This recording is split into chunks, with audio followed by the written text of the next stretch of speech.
Welcome back to the channel. My name is Steven. I'm a pharmacist and I own 54 units of real estate. So it's kind of interesting. I think I laid out kind of my plan for the next 5 years as I kind of plan for family and kind of plan for retirement for my wife and I. And this is probably the most clarity I've had in terms of a plan and seeing the end game.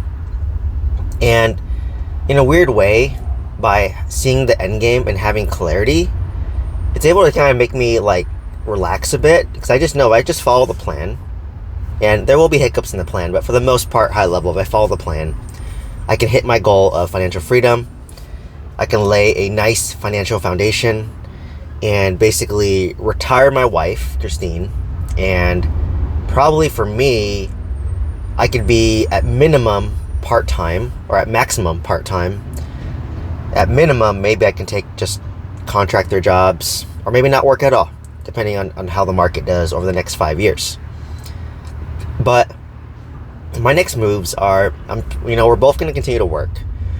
So we're going to work, we're going to make money, we're going to continue to live below our means, have margin, and then invest that money to, basically fund our ADUs. So that's kind of the first move that we're going to do. It's probably going to take us, we're still getting quotes right now.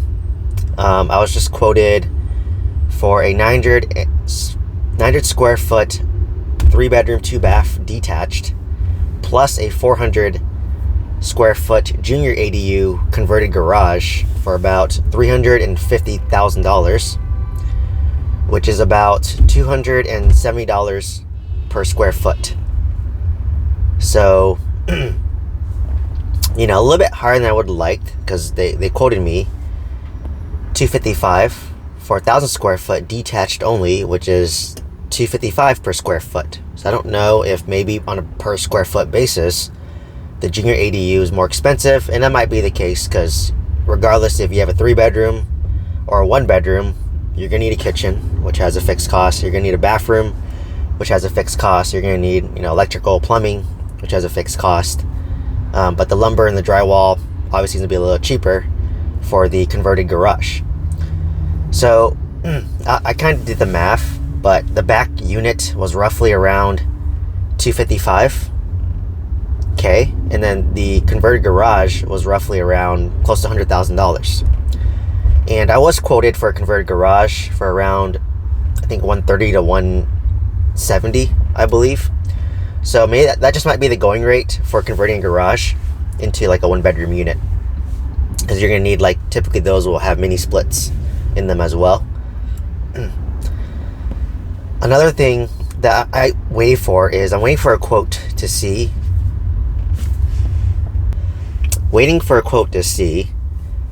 what happens if the back unit was 1,000 square foot plus the detached the attached junior ADU. How much is that going to cost? So I already know that they quoted me already for 3-bedroom, 2-bath, 1,000 square foot. It's going to be $255K. And I just want to see how much the junior ADU costs when segregated out. So I'm hoping that my all-in cost to build this, I want a 3-bedroom in the back. I want my garage to be converted to a 1-bedroom, which is going to be the same cost. But I'm hoping all in, because they just quote me construction costs at $270 per square foot, that if you include all the permit fees, separate water meters, separate electric meters, appliances, and solar on the detached, I'm all in for around $300 per square foot total, which brings me up to close to $400,000. Obviously I'm gonna have to do some landscaping for the backyard unit and maybe the front yard unit, and something very simple. They showed me they had some fake grass and then some nice walkways. Very simple, looked very nice, very clean. And from there, get my final quote, because I want to control my construction costs. So I don't know if I was hoping I'd get a better discount, because I was trying to pitch a collaboration with them, but I don't know if they're just setting a high price, expecting I'm going to ask for less.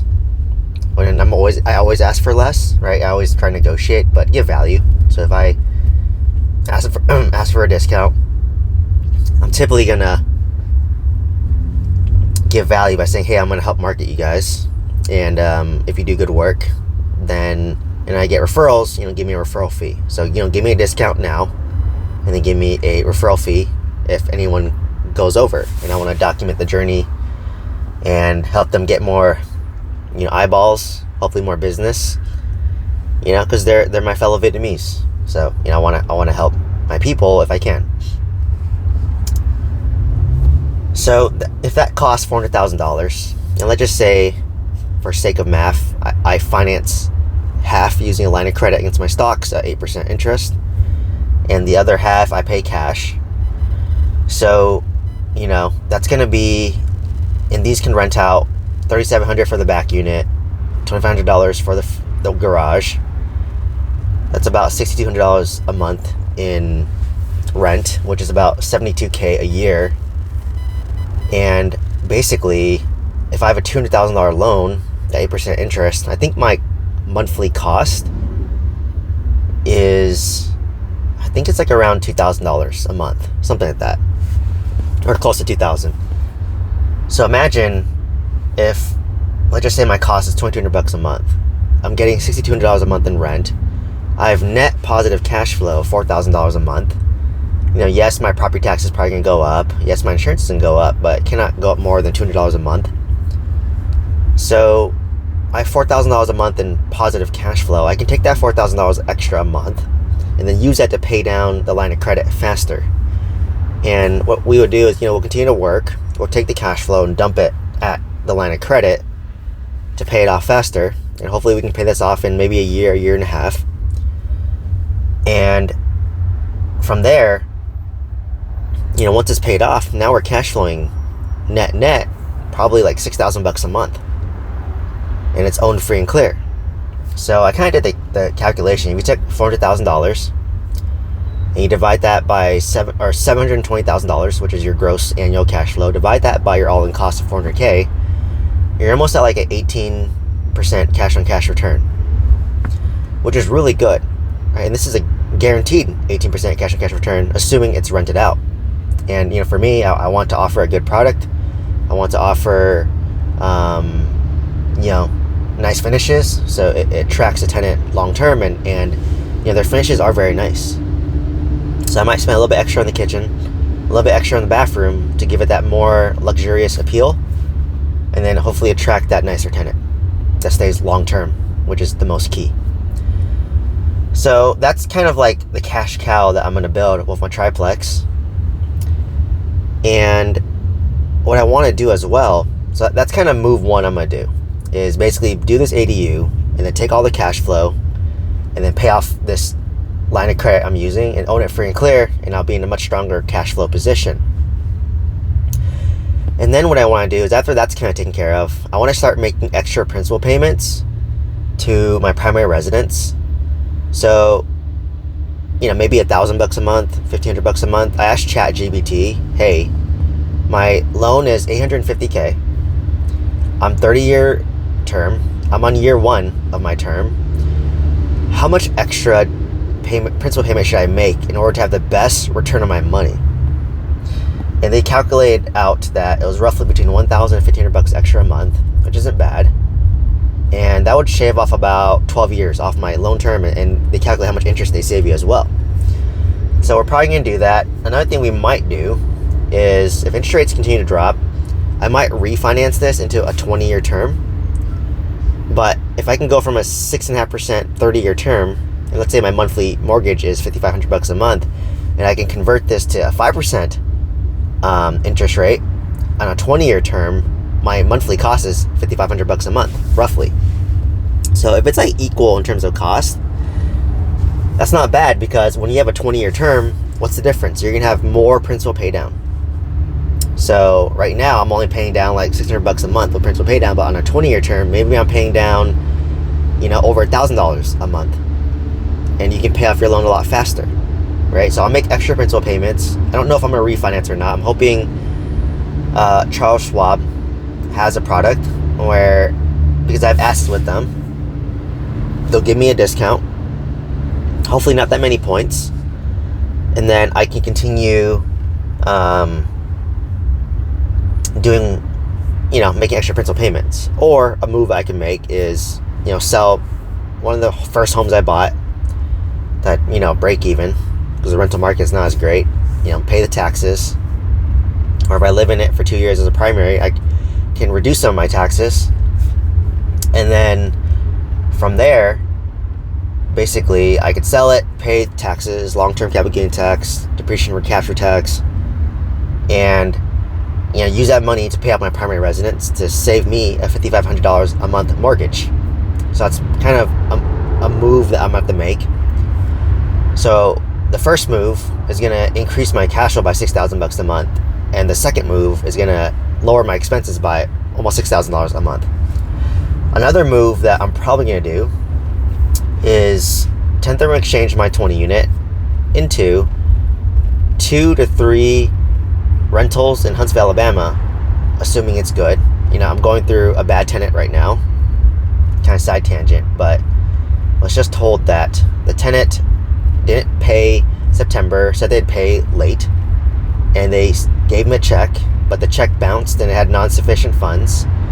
And then in October said that, oh no, I'll bring 2 checks, one for October and one for September, to catch you up. Those checks bounced, and now, claim that her husband left her. They're trying to buy a house, the husband left her.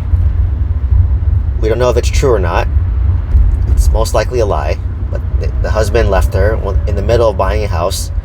She has $5 to her name, and basically she gave us a 60-day notice, which her lease will end mid-December.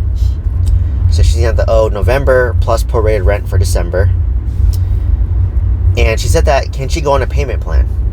Because she knows that in Alabama, and the property manager warned her that, hey, if you don't make your payments, then we have to get the district attorney involved. And giving us non-sufficient checks, apparently, I didn't know, but according to my property manager, stated that that's a criminal offense that warrants arrest. It's fraud.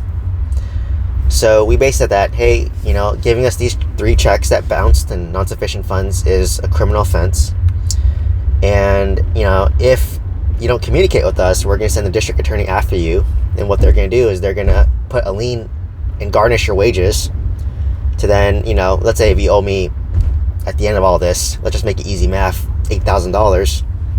They're going to garnish $8,000 from your wages first, and then give me about 50% of whatever they take. So the DA will keep 50%, I'll keep 50%. That's kind of the fee for their service. So, I hope to not go down that route, but the alternative is, if she didn't trash my property, if she trashed my property, we're just going straight to the DA to garnish wages. If she kept my property in good condition, and she said she did, so we're trusting but verifying, so my property manager is going out to check the unit to see how the condition looks. If it's normal wear and tear, okay. If there's like holes in the walls and intentional stuff, then, we're going to send the district attorney after her. But if the property is in good condition, we're going to say, hey, give me a good faith deposit now, and we're going to put you on a payment plan. And if you miss one payment on the payment plan, we'll immediately just get the DA involved, right?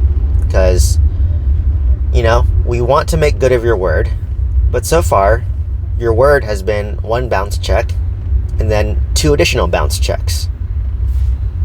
And, so, you have to trust but verify. And from my experience, this happened to me maybe 2 times in my past. Anytime that someone's fallen behind on rent, they'll give you a reasoning excuse. It's usually never panned out. I remember I was house hacking one tenant.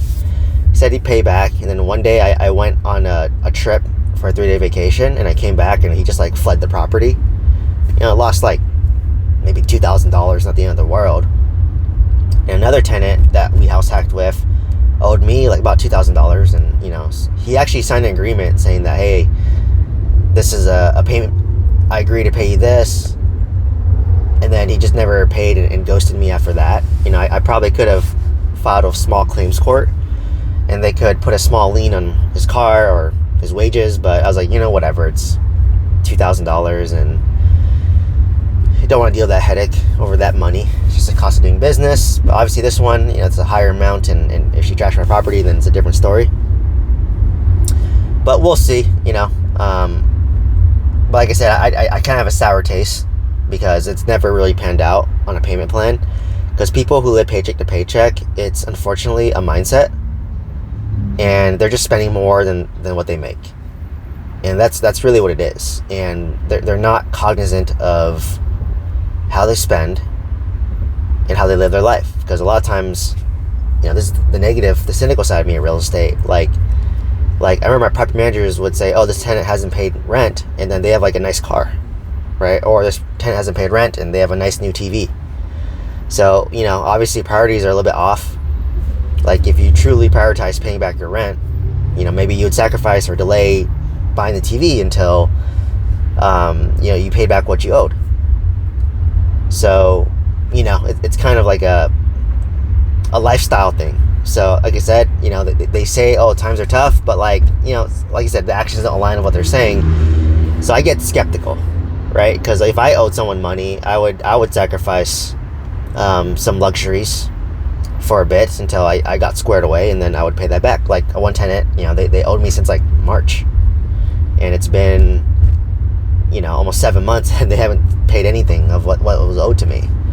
They say they want to make payments, but like I said, they're still paycheck to paycheck, and probably cannot lifestyle deflate. So that's why I'm very skeptical of people in this situation. And usually the crazier the story, I hate to say it, but a lot of times it's lies, and it's like, it seems radical, but it's just kind of a survival technique. And it might be true, like, I give the benefit of the doubt, but after a while, it's just like the same story.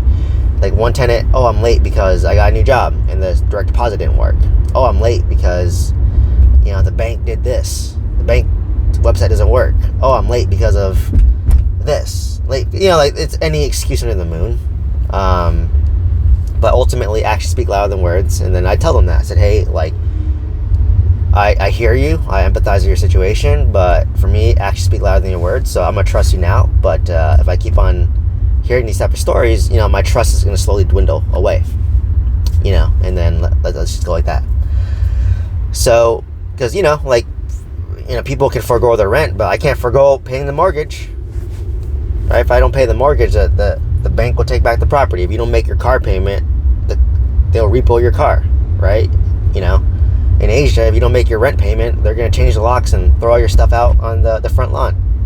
So, it's a different mentality here.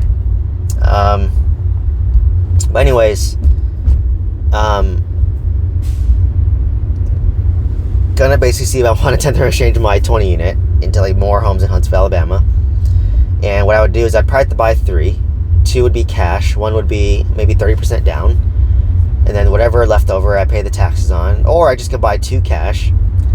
And then whatever is left over from the 1031 exchange, I have to pay the tax on. So let's just say I sell for $1 million and I only end up buying $600,000 worth of real estate. I have to pay taxes on only $400,000. So it's truncated. And then another thing that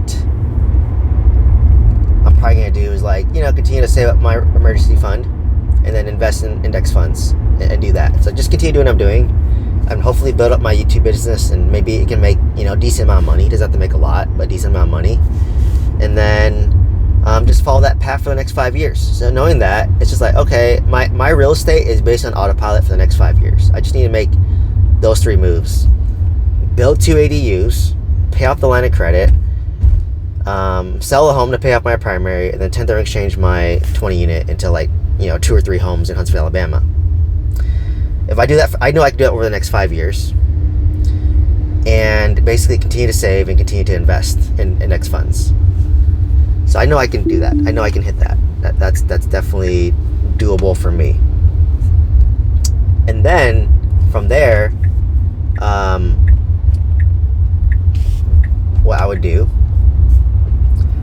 is just focus on my business, maybe allocate more time and energy into my YouTube business and really start to scale this up. Like right now I'm only posting once a day, and I want to try to maybe post one a day and do like one live a day, because to me, I would love doing that. Like I think ultimately my dream for YouTube, my dream outcome for YouTube is if I can like just wake up and maybe film content for like maybe 3 hours a day, and then enjoy the rest of my day doing whatever I want, right? And then for me, I don't like to edit. I like raw, unedited content,